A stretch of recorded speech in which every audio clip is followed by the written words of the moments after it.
चलिए से स्टार्ट करते हैं एमसीक्यूज। फर्स्ट ऑफ ऑल हम करेंगे सेक्शन ए, फिर सेक्शन बी, फिर सेक्शन सी, कंटिन्यू करेंगे ताकि जो हमारी कंपार्टमेंट की प्रिपरेशन हो अच्छे से हो पाए और जो कंपार्टमेंट का हमारा अप्रैल का पेपर है उसको हम क्लियर कर पाए। चलिए फर्स्ट क्वेश्चन देख लेते हैं। तो आपका फर्स्ट क्वेश्चन है, arrange the following sentences related to French revolution in chronological order.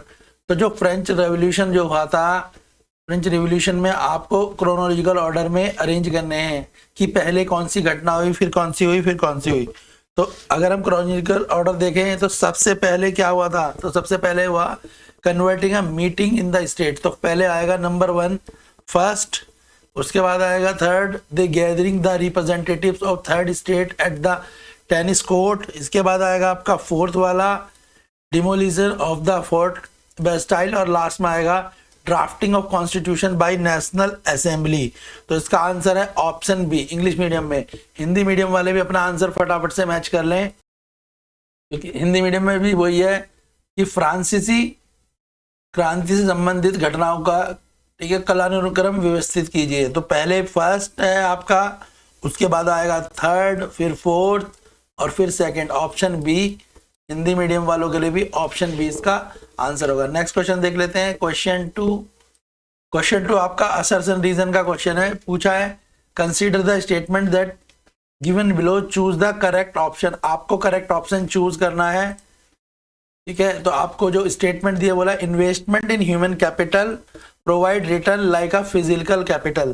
तो जो स्टेटमेंट होती है, इन्वेस्टमेंट जो होती है ह्यूमन कैपिटल में, वो हमें प्रोवाइड करती है, जो हमें क्या प्रोवाइड करती हैं, फिजिकल कैपिटल को प्रोवाइड करती हैं। क्लियर है आपको। और दूसरा क्या दिया है, दूसरी स्टेटमेंट है, population is not a resource. तो जो पहला वाला है, जब हम ह्यूमन कैपिटल पे इन्वेस्ट करते हैं, यानी अपने लोगों को, जो किसी देश की पॉपुलेशन होती है, अगर वो स्किल्ड है, पढ़ी लिखी पॉपुलेशन है, तो निश्चित ही वो एक फिजिकल कैपिटल का भी काम करेगी। तो पहले वाला आपका स्टेटमेंट ट्रू है। सेकेंड वाला, population is not a resource, बोला है पॉपुलेशन कोई रिसोर्स नहीं है, कोई फायदे की चीज नहीं है, यानी जो आपका सेकंड वाला है वो भी आपका ट्रू है, पॉपुलेशन कोई रिसोर्स नहीं है। तो फर्स्ट आपका करेक्ट है, सेकंड इनकरेक्ट है। इसके हिसाब से आपका ऑप्शन ए जो है वो करेक्ट आंसर होगा। इसका आंसर होगा आपका ऑप्शन ए। हिंदी मीडियम वाले भी अपना आंसर चेक कर लें। क्वेश्चन में दिया है, मानव पूंजी में निवेश भौतिक पूंजी की तरह प्रतिफल प्रदान करता है। अगर मानव पूंजी में आप निवेश करेंगे तो भौतिक पूंजी की तरह फल प्रदान करेगा, ये ट्रू होगा इसका। और जनसंख्या संसाधन नहीं है, ये भी इसका ट्रू है, यानी ऑप्शन ए इसका सही है। प्रथम कथन सत्य होगा और द्वितीय कथन आपका असत्य है, जो आपको क्वेश्चन में दे रखा है। तो बेटा आपका इसका ऑप्शन ए है। नेक्स्ट क्वेश्चन देख लेते हैं, क्वेश्चन थर्ड। क्वेश्चन थर्ड में आपको क्या करना है, मैच द फॉलोइंग करना है। मैच कर लेते हैं। तो दिया हुआ है आपको, यहाँ पे दिए the wind woman, broken chain, sculpture, snake biting its tail to form ring, और यहाँ पे कॉलम 2 दिया है। तो आप पहले मैच कर लें। तो फर्स्ट देखो, जो फर्स्ट वाला होगा ए, तो इसके साथ ए है, 2 के साथ जुड़ेगा, बी फर्स्ट के साथ जुड़ेगा, सी फोर्थ के साथ कनेक्ट होगा, और डी थर्ड के साथ कनेक्ट होगा। इस हिसाब से जो इसका ऑप्शन आएगा, ऑप्शन डी इसका करेक्ट आंसर होगा। इसका आंसर होगा ऑप्शन डी। क्या होगा आंसर इसका, ऑप्शन डी करेक्ट आंसर होगा। मैच द फॉलोइंग, ये थर्ड वाला है आपका, तो आप मैच द फॉलोइंग कर लें। हिंदी मीडियम वाले भी देख लें। जो फर्स्ट वाला है, डेनो वाली स्त्री, फर्स्ट वाला जो है वो आपका जुड़ेगा, फर्स्ट है आपका किसके साथ जुड़ेगा, फर्स्ट वाला आपका सेकंड के साथ, सेकंड वाला फर्स्ट के साथ। आज़ादी का प्रतीक है, टूटी हुई जंजीर। राजगढ़ शाही सत्ता का प्रतीक है।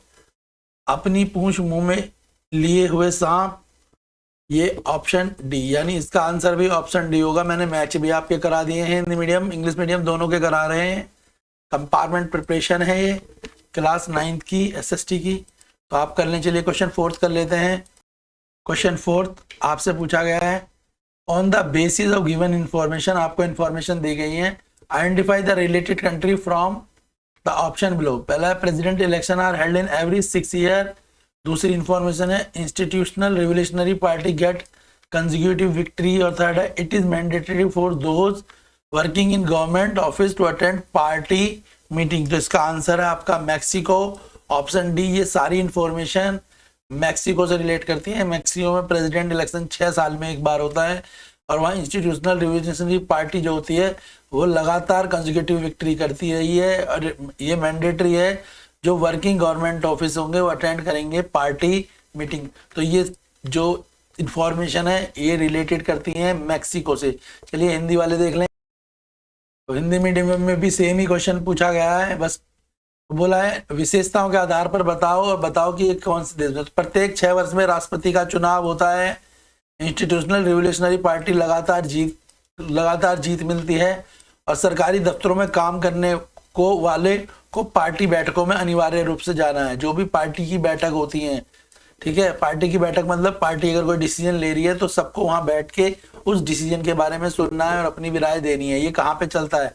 मैक्सिको में चलता है। तो ऑप्शन डी इसका करेक्ट आंसर है। नेक्स्ट क्वेश्चन करते हैं। नेक्स्ट क्वेश्चन है आपका क्वेश्चन 5th है, असर्शन रीजन का क्वेश्चन है। तो क्वेश्चन में आपको दिया हुआ है देयर आर 2 स्टेटमेंट्स, असर्शन और रीजन है। पहला असर्शन आपका दे रखा है the household work done by the women is not recognize in, ठीक है, नेशनल इनकम। उसे हम एक नेशनल इनकम में नहीं जोड़ते। रीजन है women are not paid for their service delivery in family, और औरतों को पैसा नहीं दिया जाता जो भी वो हेल्प घर में करती है। तो इसमें ये सत्य है पहले वाला, जो घर वाली house hold work done by women, जो घर की औरतें काम करती हैं उसे नेशनल इनकम में नहीं जोड़ा जाता। तो असर्शन इसका ट्रू है आपका। उसके अलावा जो रीजन है उनको उनकी सर्विस का पैसा फैमिली में नहीं दिया जाता, तो इसका रीजन भी ट्रू है और उसके अलावा एक्सप्लेनेशन भी ट्रू है। तो इसका असर्शन भी ट्रू है, रीजन भी ट्रू है और इसकी एक्सप्लेनेशन भी ट्रू है। तो ऑप्शन ए इसका करेक्ट आंसर होगा। हिंदी मीडियम भी देख लेते हैं। क्वेश्चन में पूछा है, क्वेश्चन 5th है, पूछा हुआ है परिवार में महिलाओं द्वारा दी गई सेवा राष्ट्रीय आय में नहीं जोड़ी जाती। तो ये ट्रू है, राष्ट्रीय आय नेशनल इनकम नहीं माना जाता इसे। और परिवार में दी गई सेवाओं के वजह महिलाओं को घर में कोई सैलरी नहीं दी जाती। तो असर्शन भी इसका करेक्ट है, रीजन भी करेक्ट है। तो ऑप्शन ए जो इसका करेक्ट आंसर है क्वेश्चन नंबर 5 का। नेक्स्ट करते हैं क्वेश्चन नंबर 6। क्वेश्चन नंबर 6 देखो, ये कुछ केस बेस्ड टाइप क्वेश्चन है। पहले क्वेश्चन समझ लेते हैं। तो क्वेश्चन में बोला है which of the following country is democratic. तो आपको पता है डेमोक्रेटिव कंट्री कौन सी होती है। जैसे इंडिया एक डेमोक्रेटिव कंट्री है जिसमें सभी को वोट देने का अधिकार है, किसी भी धर्म को कोई मान सकता है, कोई भी अपना उसे फ्रीडम ऑफ स्पीच है का राइट मिला हुआ है। तो इस तरीके से बहुत सारे पैरामीटर्स हैं जो किसी कंट्री को डेमोक्रेटिव कंट्री बनाती है। अब यहाँ पे ऑप्शन दिए हैं उसके अकॉर्डिंग। फर्स्ट ऑप्शन है the value of vote of all citizen is equal in country x. X country में सभी सिटीजनों को जो वोट देने का राइट है वो इक्वल है, चाहे वो लेडीज हो, जेंट्स हो या कोई हैंडीकैप्ड या कोई किसी जाति के हों या वृद्ध हों। The value of vote of the man is more than the value of vote for women in country Y. Country Y में जो है आदमियों को ज्यादा वोट देने का अधिकार है और औरतों को कम है। तो ये गलत है, डेमोक्रेटिक कंट्री में ऐसा नहीं होता। Only ruling party can participate in the election in the country Z, ये भी गलत है।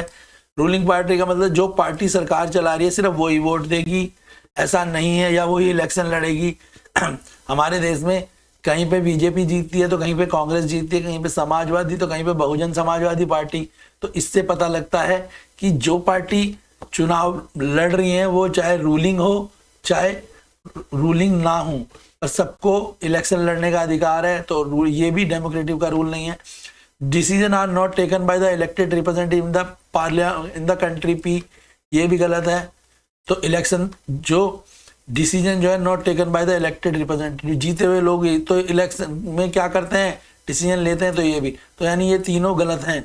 तो डेमोक्रेटिक कंट्री कौन सी होगी, जहां पे सबको वोट देने का इक्वल अधिकार हो। तो ऑप्शन ए करेक्ट आंसर है इसका। चलिए हिंदी मीडियम में भी देख लेते हैं इसी क्वेश्चन को। तो आपको डेमोक्रेटिव का मीनिंग भी समझ आ गया होगा बच्चों। चलो हिंदी मीडियम में चलते हैं। सेम ही क्वेश्चन है हिंदी मीडियम में भी, शॉर्ट में समझ लेंगे हिंदी मीडियम वाले। तो लोकतांत्रिक देश वो होगा जहां पे सभी व्यक्तियों को वोट देने का अधिकार है। तो ऑप्शन ए इसका करेक्ट आंसर है, क्योंकि एक्स ही एक ऐसा देश है जहां पे सभी व्यक्तियों को इक्वल वोट देने का अधिकार है। बाकी ये तीनों जो है डेमोक्रेटिक कंट्री में ऐसा नहीं होता। क्लियर है। नेक्स्ट क्वेश्चन देख लेते हैं। क्वेश्चन नंबर 7 में पूछा आपसे which of the following activity is not related to primary sector.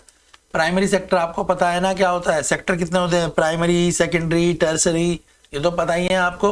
तो बोला इनमें से कौन सा प्राइमरी सेक्टर नहीं है, क्वेश्चन 7 में आपसे पूछा हुआ है। तो प्राइमरी सेक्टर कौन सा नहीं है, तो इंश्योरेंस जो है प्राइमरी सेक्टर नहीं है, क्योंकि इंश्योरेंस एक सर्विस सेक्टर होता है, टर्सरी है, तो insurance is not a primary sector. तो ऑप्शन बी इसका करेक्ट आंसर होगा। चलिए हिंदी मीडियम वाले देखें, तो क्वेश्चन में पूछा था कौन सा क्रियाकलाप प्राथमिक क्षेत्र में नहीं आता, तो बीमा जो है प्राथमिक क्षेत्रक में नहीं आता। इसके बाद नेक्स्ट क्वेश्चन नंबर 8 देख लेते हैं। क्वेश्चन नंबर 8 में आपसे पूछा है नीचे दो कथन, हिंदी इंग्लिश दोनों में कर लेंगे से। तो जो कथन है बोला गुजरात से और अरुणाचल प्रदेश की स्थानीय समय में 2 घंटे का अंतर है, ये पूछा गया है। तो बिल्कुल सही है, गुजरात और अरुणाचल प्रदेश में 2 घंटे का डिफरेंस मिलेगा। अगर गुजरात में 10 बज रहे हैं तो अरुणाचल प्रदेश में आपको थोड़ा सा टाइम में चेंज देखने को मिलेगा। तो पहले वाला ट्रू है। दूसरा, भारत के अधिकांश विस्तार 8 डिग्री 4 से 37 डिग्री 6 है, ये भी आपका ट्रू है, मगर इसका जो रीजन है वो गलत है। तो जिसके कारण इसका आंसर हो जाएगा ऑप्शन बी। क्वेश्चन नंबर 8 का आंसर हो जाएगा आपका ऑप्शन बी। इंग्लिश मीडियम वाले भी फटाफट से देख लें इसको। इंग्लिश मीडियम में क्या है, क्वेश्चन नंबर 8 जो पूछा हुआ है आपको समझ आ जाएगा। सेशन ठीक है। The difference of 2 hours in the local time of Gujarat and Arunachal Pradesh true है, और दोनों में ये है तो ये भी इसका ट्रू है। तो क्वेश्चन नंबर 8 का आंसर हो जाएगा ऑप्शन बी। क्लियर है, कौन सा आंसर हो जाएगा, आंसर ऑप्शन बी इसका आंसर होगा। असर्शन और रीजन दोनों आपके करेक्ट हैं, पर sorry assertion and reason are correct but reason is not the correct explanation of assertion। explanation correct नहीं है, ऑप्शन बी इसका आंसर है। चलिए करते हैं क्वेश्चन नंबर 9। क्वेश्चन नंबर 9 पूछा है आपसे which among the following was the member of Constitution Assembly in India। इनमें से कौन था जो कॉन्स्टिट्यूशन असेंबली ऑफ इंडिया का मेंबर था। Which among the following was a member, कौन इसमें से जो कॉन्स्टिट्यूशन असेंबली थी इंडिया की उसका मेंबर था। तो कई बार बच्चे इसमें मोतीलाल नेहरू लगा देते हैं, ये गलत है, और गांधी जी का तो कोई लेना ही देना नहीं है, ना लाला लाजपत राय का। तो इसका करेक्ट आंसर है आपका जयपाल सिंह। तो जयपाल सिंह जो थे वो कॉन्स्टिट्यूशन असेंबली ऑफ इंडिया के मेंबर थे। हिंदी मीडियम वाले भी अपना आंसर मैच कर लें बेटा। तो जो कॉन्स्टिट्यूशन बोला हुआ है भारतीय संविधान सभा के सदस्य थे, कौन थे वो, जयपाल सिंह थे। याद रखना, मोतीलाल नेहरू और महात्मा गांधी तो कोई पॉलिटिकल किसी से लेना देना ही नहीं था। तो जयपाल सिंह इसका करेक्ट आंसर है। भारतीय संविधान सभा के सदस्य कौन थे, जयपाल सिंह थे। क्वेश्चन नंबर 10 करेंगे।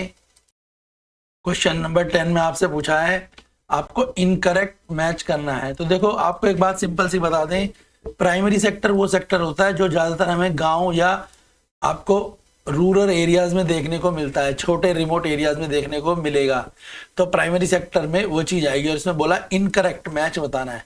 तो प्राइमरी सेक्टर में एनिमल हस्बेंड्री होता है, प्राइमरी मतलब जानवरों को पालना, बकरियां पालना, मुर्गी पालन ये आपको गाँव में देखने को मिलेगा, मछली पालन आपको गांव में देखने को मिलेगा, एग्रीकल्चर भी ज्यादातर आपको गांव में ही देखने को मिलेगा। पर ट्रांसपोर्टेशन, बसों का चलना, टैक्सियों का चलना, ऑटोज का चलना, ये बड़ी मात्रा में आपको, या मेट्रो का चलना, या आपको कहाँ मिलेगा, या आपको अर्बन एरियाज में, शहरों में मिलेगा। तो प्राइमरी सेक्टर में ट्रांसपोर्टेशन गलत मैच है, ये इसका करेक्ट आंसर है। क्योंकि ट्रांसपोर्टेशन किस में आता है, ये सर्विस सेक्टर और टर्सरी सेक्टर में आता है। तो ट्रांसपोर्टेशन पेपर में अगर आए तो आपको पता भी होना चाहिए ट्रांसपोर्टेशन का मतलब क्या है।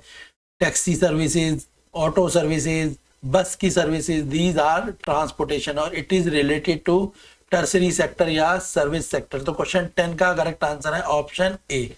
और प्राइमरी सेक्टर को जनरली याद करने का तरीका है, ये सेक्टर हमारे को कहाँ देखने को मिलेगा, गांव देहात में ज्यादा सा मिलेगा। चलिए हिंदी में भी आंसर लगा लेते हैं इसका। तो आपको मैंने बता ही दिया था कि प्राथमिक जो सेक्टर होते हैं वो गांव देहात में मिलते हैं। तो ये सारे तो करेक्ट ऑप्शन है। तो इसका करेक्ट आंसर पूछा गया है, आपको गलत मिलान बताना है, यानी ऑप्शन ए। क्योंकि परिवहन एक टर्सरी सेक्टर है, सर्विस सेक्टर है, जो हमें शहरों में देखने को मिलता है। तो ऑप्शन ए क्वेश्चन नंबर 10 का आंसर होगा। चलिए 11 कर लेते हैं। क्वेश्चन नंबर 11 में आपको कुछ इंफॉर्मेशन दी हुई है, उसके अकॉर्डिंग आपको आंसर देना है। तो कुछ करेक्टर्स दिए हुए हैं किसके, रिवर के। तो बोला है this river enter India from Ladakh.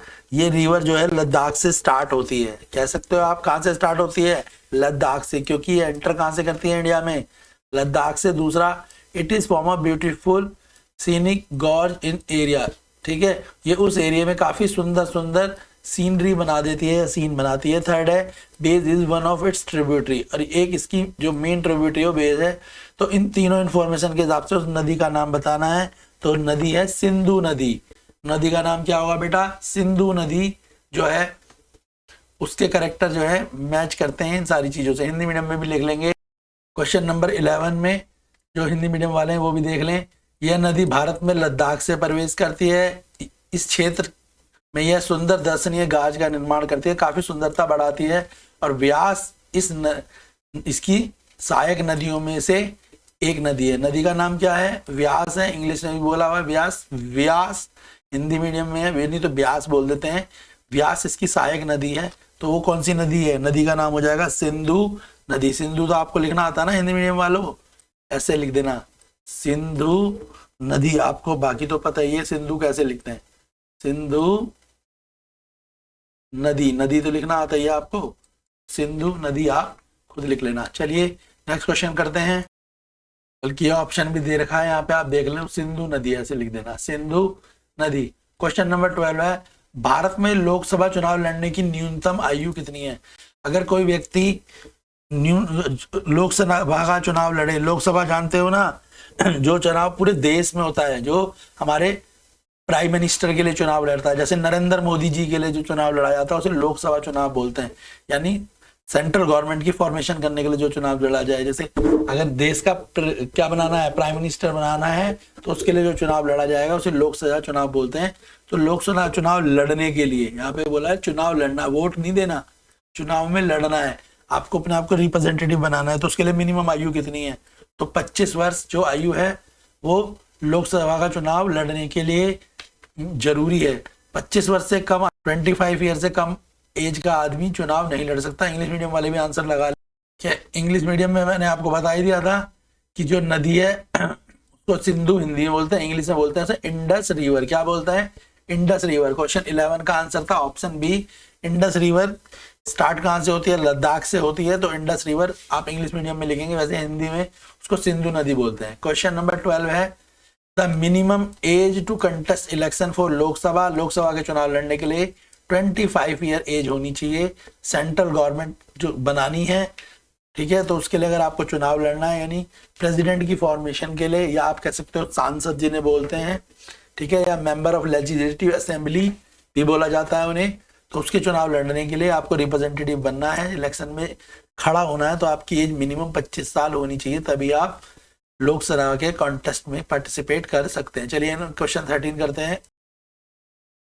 Question 13 में आपको स्टेटमेंट रीड करनी है और ऑप्शन बताना है। पहला, they were supporter of private property, they consider the system of private ownership to be root of all social evil. वो मानते थे कि प्राइवेट ऑनरशिप जो है सब सोशल इल की परेशानी का कारण है। दे इग्नोर कलेक्टिव सोशल इंटरेस्ट, समाज के कल्याण के लिए कोई जो चीजें हो सकती है उन्हें इग्नोर करते थे। They consider the property owners profit as a personal interest, और वो जो प्रॉपर्टी ऑनरशिप है उसको पर्सनल इंटरेस्ट के रूप में समझते थे।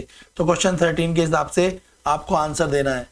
तो जो आंसर है वो करेक्ट आंसर होगा आपका पहला, they consider the system private ownership to be root of all social evils. तो जो सोशलिस्ट थे यूरोप के जो सोशलिस्ट थे वो ये थिंक करते थे, ये सोचते थे कि जो प्राइवेट ऑनरशिप है सारे सोशल इल्स का वो मेन कारण है। सोशल इल समझते हो, समाज में जो भी इकोनॉमिकली डिस्क्रिमिनेशन होता है, या उसके बाद और भी डिस्क्रिमिनेशन होने शुरू हो जाते हैं, या आप कह सकते हो मेल फीमेल में जो डिस्क्रिमिनेशन होता है, सेम वर्क करने पे भी इक्वल सैलरी नहीं मिलती, ये सब सोशल इल्स हैं।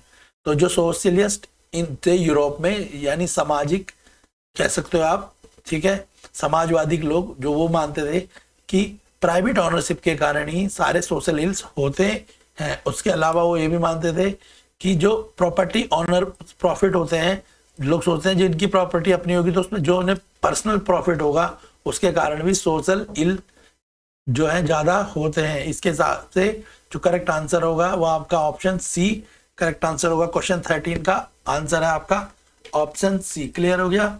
तो ये कौन सोचते थे? ये सोचते थे यूरोप के सोशलिस्ट इस बात को मानते थे। तो आपको इसको ध्यान में रखते हुए आंसर बताया गया है। हिंदी मीडियम वाले देखें तो वो क्या कहते थे, निजी स्वामित्व व्यवस्था ने सभी समस्याओं को जड़ मानते थे। कौन? समाजवादी। जो समाजवादी जो लोग थे वो ये बातें समझते थे। दूसरा, सत्ताधारी लाभ के लिए व्यक्तिगत हितों को मानते थे। तो दो सेकंड और फोर्थ करेक्ट है, जिसके हिसाब से आपका ऑप्शन कौन सा होगा? ऑप्शन सी इसका करेक्ट आंसर होगा क्वेश्चन नंबर 13 का। चलिए क्वेश्चन नंबर 14 देख लेते हैं। हिंदी मीडियम वाले देख लें पहले, फिर इंग्लिश मीडियम वाले देख लेंगे। क्वेश्चन नंबर 14 में आपसे पूछा गया है, भारत में निर्धनता रेखा यानी गरीबी रेखा से संबंधित आंकड़ों में कौन सी संस्था एकत्रित करती है? यानी जो लोग पॉवर्टी के नीचे हैं या अंडर पॉवर्टी लाइन है या जो गरीबी से बाहर आ चुके हैं। कुछ लोग गरीबी में रेखा में रहते हैं जिन्हें बीपीएल कार्ड दिया जाता है और सरकार की तरफ से फैसिलिटी मिलती है, मगर टाइम के अकॉर्डिंग कुछ लोग जो होते हैं जब तरक्की कर लेते हैं तो गरीबी रेखा से बाहर आ जाते हैं। तो कौन लोग गरीबी रेखा में रहेंगे और कौन उससे बाहर आ जाएंगे, उसके जो डेटा कलेक्शन होता है वो भारत में कौन सी एजेंसी करती है, यानी वो कौन सी संस्था करती है, उसका नाम पूछा गया है। तो कौन जो पॉवर्टी लाइन से बिलो एंड अबव पीपल्स को डिसाइड करेगी वो कौन है? तो वह है राष्ट्रीय प्रतिदर्श सर्वेक्षण संगठन। ऑप्शन बी इसका आंसर है, राष्ट्रीय प्रतिदर्श सर्वेक्षण संगठन। इंग्लिश मीडियम वाले भी फटाफट से लगा लें अपना आंसर। क्वेश्चन में पूछा गया है, which organization collect the data related to poverty line in India? तो national sample survey organization. National sample survey organization is the organization who decide the people are living below the poverty line and above the poverty line। जो decide करते हैं कि कौन से लोग गरीबी रेखा में अब हैं और कौन से लोग गरीबी रेखा से नीचे आ चुके हैं या गरीबी रेखा से ऊपर आ चुके हैं। इन चीजों को डिसाइड करना और उसके हिसाब से डेटा कलेक्शन करने का काम नेशनल सैंपल सर्वे ऑर्गेनाइजेशन का होता है। क्वेश्चन नंबर 15 देख लेते हैं। क्वेश्चन नंबर 15 है आपका, select the option from the following which is related to council of minister। council of minister जो है, ठीक है, उसके लिए आपको सिलेक्ट करना है ऑप्शन। तो यहाँ पे दे रखा है prime minister, cabinet minister, minister of state और minister of state with independent. तो सबसे पहले कौन आएगा?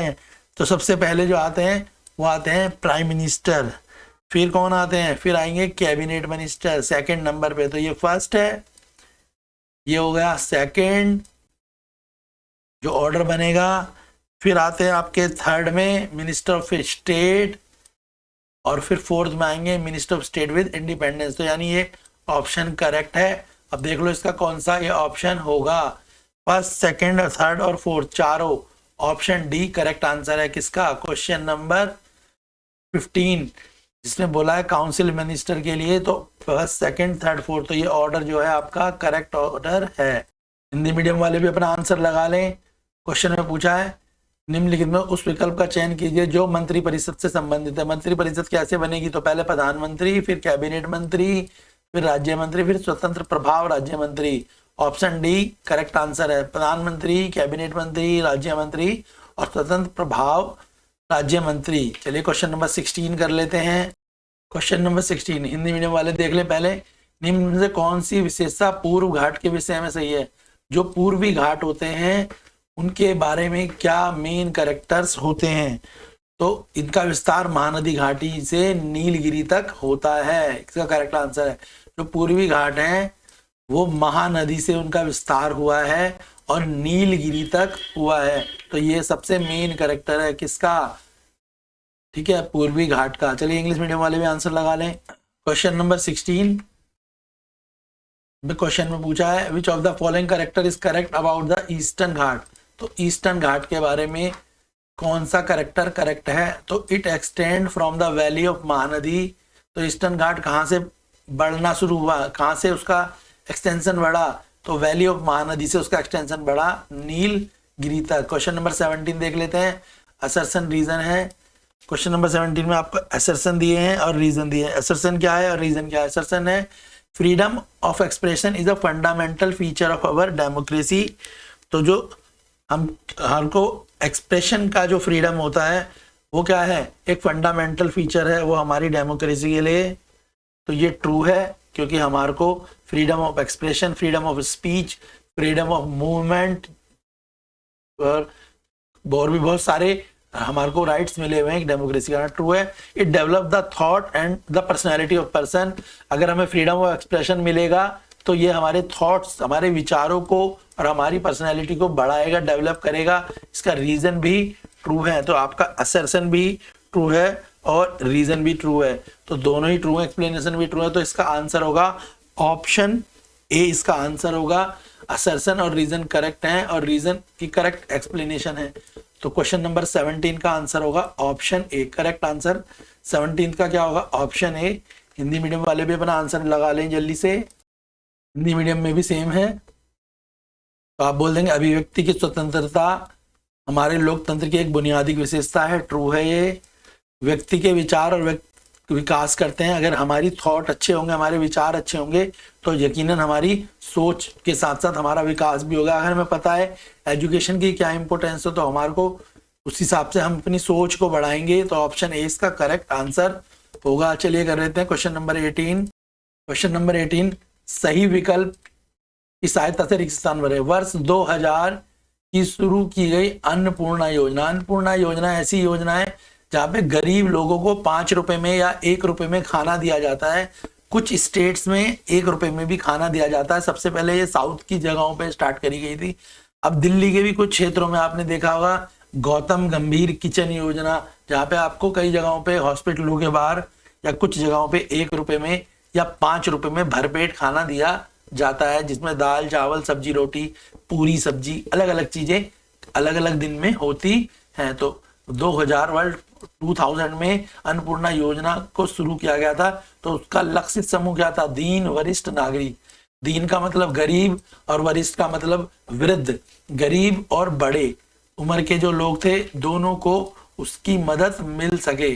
तो क्वेश्चन नंबर 18 का आंसर है ऑप्शन बी। आपको पता होना चाहिए अन्नपूर्णा योजना क्या होती है। इंग्लिश मीडियम में लगा लेंगे आंसर। तो क्वेश्चन नंबर 18 में सेम ही है, तो आप लगा लें आंसर। बोला क्या गया है? The target group of Annapurna योजना विच वॉज स्टार्टेड इन 2000। यहाँ पे लिखा हुआ है 2000। क्या है ये? 2000 इज। तो इसका पर्पज किनकी हेल्प करना था? इसका पर्पज था इंडिजेंट सीनियर सिटीजन, गरीब और सीनियर सिटीजन सबकी हेल्प करना था इसका काम। क्लियर है? नेक्स्ट देख लेंगे इंडिजेंट सीनियर सिटीजन। नेक्स्ट है क्वेश्चन नंबर 19। 19 में क्या दिया है आपको? 19 में आपको वापस से एक पैसेज पढ़ना है, उसके अकॉर्डिंग आपको आंसर देने हैं। ठीक है, स्टेटमेंट सेलेक्ट करनी है फर्स्ट वर्ल्ड वॉर के regarding. Statement select the option related to economic crisis. तो जो देश को इकोनॉमिक क्राइसिस हुए अरोज इन जर्मनी में आफ्टर फर्स्ट वर्ल्ड वॉर, यानी जर्मनी जो था फर्स्ट वर्ल्ड वॉर से पहले उसकी फाइनेंशियल कंडीशन जो थी अच्छी थी, और जब फर्स्ट वर्ल्ड वॉर हुआ उसके बाद उसकी इकोनॉमिकल कंडीशन मतलब वहाँ पे पैसे की इनफ्लो और आउटफ्लो की स्थिति कैसी थी उसके बारे में पूछा गया है। तो large scale printing of currency by German government. German government ने क्या करा? लार्ज स्केल प्रिंट करी currency by the German government ने। ये ट्रू है। दूसरा है इसका sharp decline in the value of German currency mark. और जर्मन की जो करेंसी थी उसकी वैल्यू जो है वर्ल्ड में दुनिया में कम होने लगी। जैसे अगर आप कंपेयर करो तो इंडिया में या हर जगह पे सबसे ज्यादा वैल्यू डॉलर की होती है, अमेरिकन डॉलर की होती है, पाउंड की होती है। मगर अगर कम वैल्यू की बात करें तो पाकिस्तानी पैसे की वैल्यू क्या है? पूरी दुनिया में कम है। नेपाली पैसे की वैल्यू कम है, तो या इंडिया के पैसे की वैल्यू भी कम है, मगर पाकिस्तान से, नेपाल से, श्रीलंका से तो ज्यादा ही है। तो ठीक है ना। तो अगर बढ़िया करेंसी कौन सी मानी जाएगी? फिर अमेरिकन डॉलर माना जाएगा। और बेकार करेंसी कौन सी मानी जाएगी? पाकिस्तानी करेंसी मानी जाएगी। तो यहाँ पे भी यही बोला गया है, जो इकोनॉमिक क्राइसिस जो आया जर्मनी में फर्स्ट वर्ल्ड वॉर के बाद, उससे जर्मनी को क्या फर्क पड़ा? एक तो जर्मन ने ज्यादा स्केल में अपने नोट छापे और जिससे क्या हुआ? उनकी करेंसी की वैल्यू कम हो गई। समझ आया? तो ये दोनों मेन इंपैक्ट थे। क्वेश्चन नंबर 19 हिंदी मीडियम वाले भी लगा ले आंसर। तो हिंदी मीडियम वालों से भी यही चीज पूछी गई है कि प्रथम विश्व युद्ध के बाद जर्मनी में उत्पन्न आर्थिक संकट से क्या हुआ। जर्मनी सरकार द्वारा बड़े पैमाने पर पैसे को छापा गया, मुद्रा का मतलब नोटों को छापा गया, और जर्मनी मुद्रा मार्क का मूल्य, जर्मनी की मुद्रा का नाम क्या था, मार्क। जैसे भारत की मुद्रा का नाम है रुपए, अमेरिका की मुद्रा का नाम है डॉलर, समझ आ गया। अगर कनाडियन की देखोगे तो पौंड, सब अपनी अपनी, ठीक है। अगर आप मलेशिया की देखोगे तो क्या है, रिंगिट। अगर आप थाईलैंड की देखोगे तो भात। इस तरीके से सब अपनी अपनी करेंसी का नाम होता है। तो जर्मनी करेंसी का नाम था मार्क, मगर उसकी विश्व में उसकी वैल्यू जो है कम होने लग गई। क्लियर है। नेक्स्ट क्वेश्चन है, लास्ट क्वेश्चन 20। क्वेश्चन 20 पहले हिंदी मीडियम वाले देख लें। निम्नलिखित में से किस राज्य में एकेडमिक ऑफ डेवलपमेंट साइंस में विभिन्न क्षेत्रों में अनाज बैंकों की स्थापना सहायक की गई। तो एकेडमिक ऑफ डेवलपमेंट साइंस, तो उसकी स्थापना कहाँ की गई, तो महाराष्ट्र में की गई थी। क्वेश्चन 20, तो इसका आंसर क्या है, इसका आंसर है महाराष्ट्र। तो आंसर क्या है, महाराष्ट्र। इंग्लिश मीडियम वाले भी देख लें। क्वेश्चन नंबर 20 आपका एमसीक्यू है, इन विच of the following state academic of development science has helped in setting up grain bank in different region। जो academic of development science है उसने हेल्प करी थी कि यहाँ पे कि ग्रेन बैंक को, यानी ग्रेन बैंक का मतलब क्या होता है, अनाज के गोदाम, जहाँ पर गेहूं, चावल, बाजरा, मकई को स्टोर करा जाता है ताकि वो खराब ना हो, कीड़े से खराब ना हो, उनमें मॉइस्चर ना लगे। क्योंकि इन सब चीज़ों से क्या होता है, ये चीज़ें खराब हो जाती हैं। तो जो खेत में से किसान जब खेती करता है तो वो क्या करता है, सरकार उनसे कई बार अनाज खरीदती है एमएसपी पे, या जो भी उनकी अपनी टर्म एंड कंडीशन होती है, मगर उस अनाज को स्टोर करा जाता है और वो अनाज कई बार खराब हो जाता है कई कारणों से। उसमें कीड़ा लग जाता है, चूहे आ जाते हैं, या मॉइस्चर आ जाता है। तो academic of development of science ने बताया कि किस तरीके के उनको ग्रेन बैंक, किस तरीके के गोदाम बनाने चाहिए जहां पर ये सारी प्रॉब्लम नहीं हो। तो उसका सबसे पहले कौन सी जगह पे स्टार्ट करा गया, तो वो महाराष्ट्र था। तो महाराष्ट्र पे सबसे पहले बताया गया या स्टार्ट करा गया इस प्रकार के ग्रेन बैंक, यानी ग्रेन का मतलब समझ आ गया, अनाज के बैंक जिन, ठीक है। और उसमें एकेडमिक ऑफ डेवलपमेंट साइंस ने हेल्प करी थी। तो हमने अभी एसएसटी क्लास 9 का कंपार्टमेंट प्रिपरेशन के पेपर स्टार्ट कर दिए हैं, ठीक है। हर सब्जेक्ट की आपकी कंपार्टमेंट की प्रिपरेशन रहेगी। सेक्शन बी, सेक्शन सी भी जल्दी अपलोड हो जाएगा। वीडियोस को लाइक करें, शेयर करें, और अपना जो आपका कंपार्टमेंट के कारण जो भी आपका रिजल्ट खराब हुआ है उसको बचाएं, और अपने साल को बचाने के लिए वीडियोस को ढंग से देखें और खुद क्वेश्चनों को लिख कर याद करें। जल्दी ही सेक्शन बी सी डी आएगा, मैथ, साइंस, एसएसटी, इंग्लिश, सभी चारों सब्जेक्टों की कंपार्टमेंट प्रिपरेशन आपको चैनल पे मिलेगी। सारे ही जो ये पेपर हैं, ये वाले भी, और नए जो भी और स्कूलों के कंपार्टमेंट के पेपर हैं, जल्दी ही वो पेपर भी वीडियो के फॉर्म में आपको अपलोड मिलेगी। तो आप देखें, अगर आपको पीडीएफ चाहिए तो वो आप हमारे टेलीग्राम से भी ले सकते हैं। वीडियोस को लाइक जरूर करें ताकि हम मोटिवेट हों और आपके लिए जल्दी से सेक्शन बी सी डी भी अपलोड कर सकें। अपने फ्रेंड्स को भी वीडियो शेयर करें ताकि उनको भी बेनिफिट हो। विदाउट ट्यूशन हमें अपना रिजल्ट भी लाना है और अपने साल को भी बचाना है।